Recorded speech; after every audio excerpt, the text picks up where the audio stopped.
What's up, guys? It's me, literally 5 minutes after having the arepa. That was a fun experience. I had to pick at it using my fingers because I, of course, didn't grab a fork because I did not expect for this to need a fork.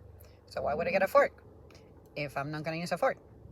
If it's not an item that requires a fork. Anyway, I'm also having I guess I could say something that I've heard of, something that I feel I associate with the broader Latin America more than the tacos and stuff, because I look at tacos as just plain Mexican, and this might shock you all, but Mexico is not all there is to Latin America from what I have learned in school.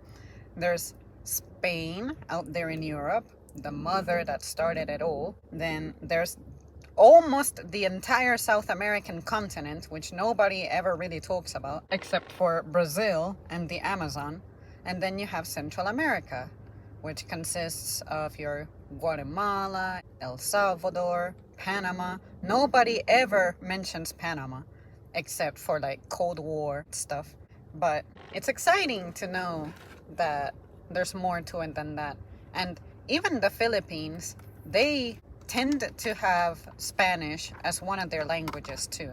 I don't think it's like the primary second language, but I was surprised that the Filipinos I kept meeting seemed to have Spanish names in some cases.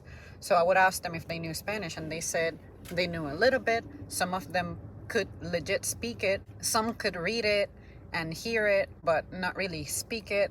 But some of their places have names that are kind of Spanish, and it makes sense. So, get out of your little shell. But anyway, I went off on a tangent there. But empanadas. I love empanadas. They tend to be this really fried breading thing. And I think this probably originated in like Colombia too, maybe, or Venezuela. So yeah, it's really cool, really bubbly and crispy on the outside, and then the inside is always like burning. And usually I like for mine to be beef, but you can have them with chicken or barbacoa. Some people even put just plain cheese and guava in it.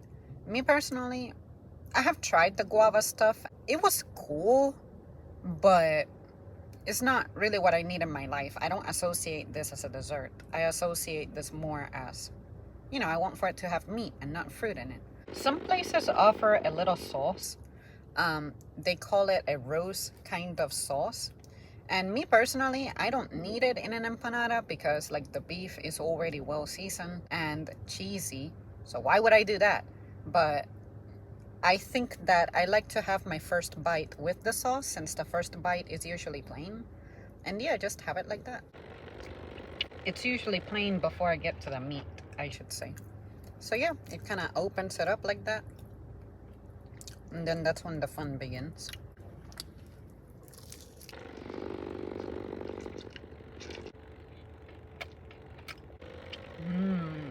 Sometimes I look at this and I'm like, this kind of reminds me of like a fried fish, maybe cod or something, but I'm glad it's not fish. For starters, I would not be able to survive the smell, and it's also not as full of life and culinary music as this one is. And of course, there are places that offer Caribbean stuff, like say Cuban food, Dominican, Puerto Rican. Did you know that in the Caribbean there's also Spanish-speaking places that have nothing to do with Mexico? Now, this is not me hating on Mexico. I have nothing against them, of course. It's just I'm annoyed that anytime someone in America sees Latin, they just automatically think Mexican food.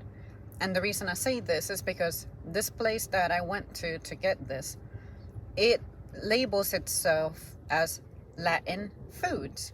And they do have a little bit of around the world of Latin America choices.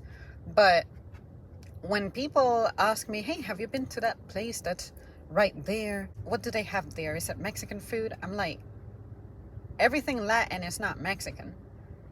So, like, just stop saying that. He's so ignorant. And I get it. I don't expect everybody to, like, remember learning about all this stuff, because I know I don't remember everything I learned about Europe when I was in school.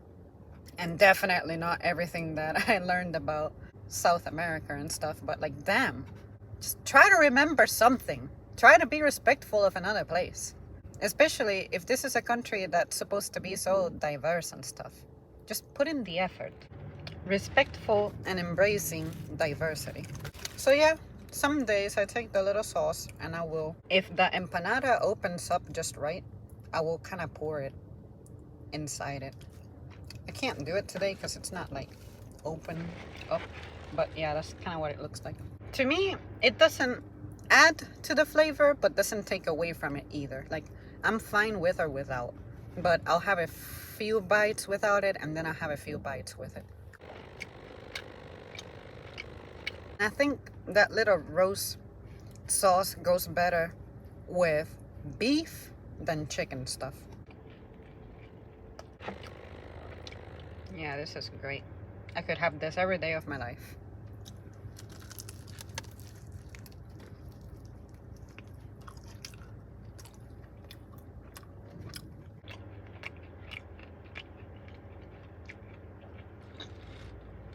Oh, I'm so sad. It's about to be over. It's over. Woof. Woof. Well, you guys, that's it from me. Empanadas. Have you ever had them? Did you know what they were? Which is your favorite? If you have had them before and knew about them. And if you only just found out about them, which one would you go for? Trust me, I really think that beef is where it's at. Chicken, I'm not saying it's bad.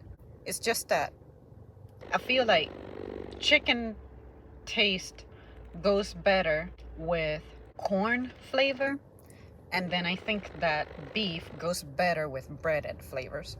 So an empanada, unlike the arepa, it's more breaded. But there's allegedly a version of arepas in which they're made from bread, or they're more bready instead of corn, because they don't use corn. But yeah, if I come across that one, I'll show you, because I don't even remember where I got that one from, but I just thought, this is not the arepa that I'm used to. So yeah, I'll find it. It might take me a while, but I'll find it.